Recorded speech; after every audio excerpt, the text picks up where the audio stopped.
warahmatullahi wabarakatuh.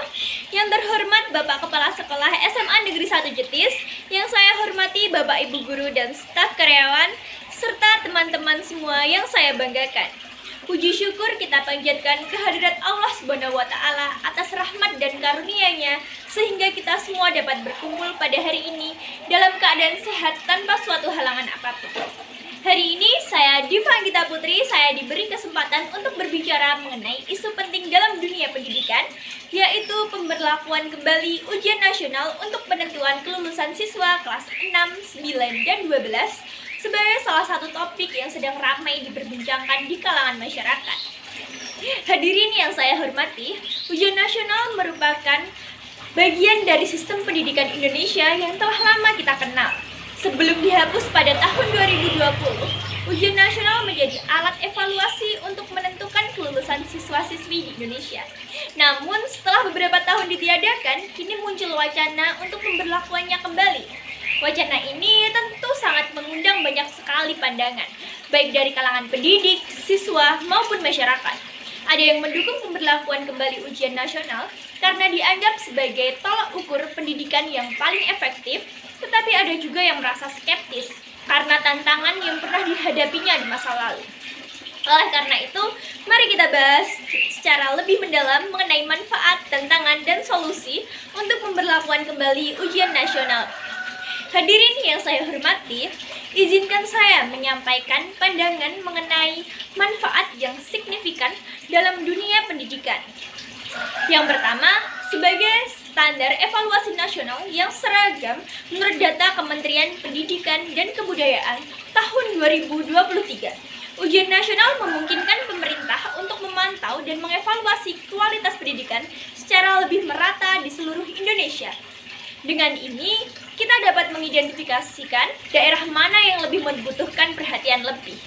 Evaluasi ini menjadi dasar dalam perumusan kebijakan pendidikan yang lebih efektif dan tentu juga tepat sasaran. Yang kedua, ujian nasional menjadi alat pengukur keberhasilan sistem pendidikan di Indonesia. Hasil ujian nasional dapat digunakan untuk menilai efektivitas kurikulum yang diterapkan di sekolah-sekolah. Seperti yang disampaikan oleh Profesor Suyanto, Guru Besar Universitas Negeri Yogyakarta, ujian nasional memberikan gambaran menyeluruh tentang sejauh mana kurikulum mampu menjawab tantangan-tantangan pendidikan di era modern ini. Dengan data ini, pemerintah dapat memperbaiki sistem pembelajaran sehingga pendidikan di Indonesia semakin berkualitas dan relevan dengan kebutuhan zaman. Yang ketiga, ujian nasional dapat meningkatkan motivasi belajar siswa. Dengan adanya ujian yang menentukan kelulusan siswa, siswa akan lebih giat belajar dan meningkatkan kedisiplinan akademik mereka. Hal ini sejalan dengan penelitian dari Organization for Economic Cooperation and Development atau OECD tahun 2021 yang menunjukkan bahwa sistem evaluasi berbasis standar dapat meningkatkan daya saing dan motivasi siswa dalam mencapai hasil akademik terbaik mereka. Dengan kata lain, ujian nasional dapat menjadi dorongan bagi siswa untuk lebih serius dan memiliki persiapan lebih baik dalam menghadapi jenjang pendidikan yang berikutnya. Namun, kita juga tidak dapat menutup mata terhadap tantangan yang mungkin saja akan muncul.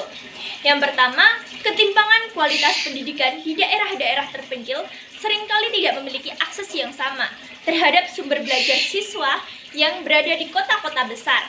Hal ini dapat menyebabkan ketidakadilan dalam hasil ujian nasional. Yang kedua, tekanan psikologis pada siswa.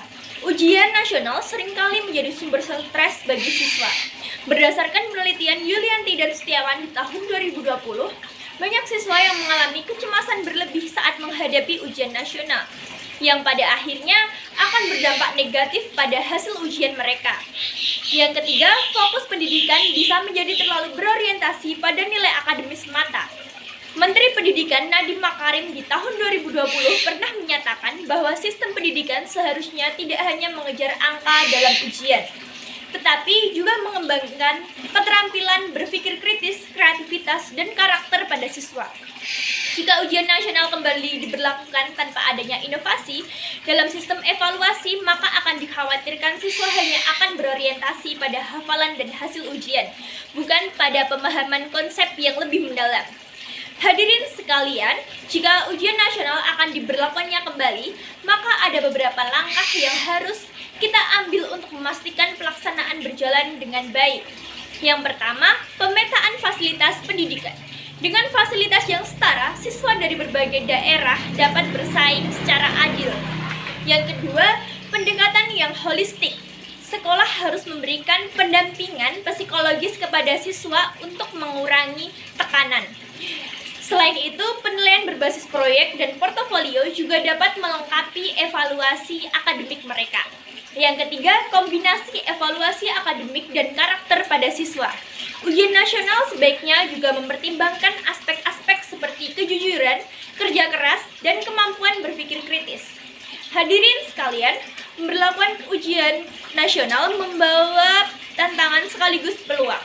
Jika diterapkan dengan baik dan benar, dapat meningkatkan kualitas pendidikan, tetapi jika tidak, bisa menimbulkan ketimpangan. Sebagai generasi muda, kita harus melihatnya sebagai peluang berkembang, bukan sebagai beban.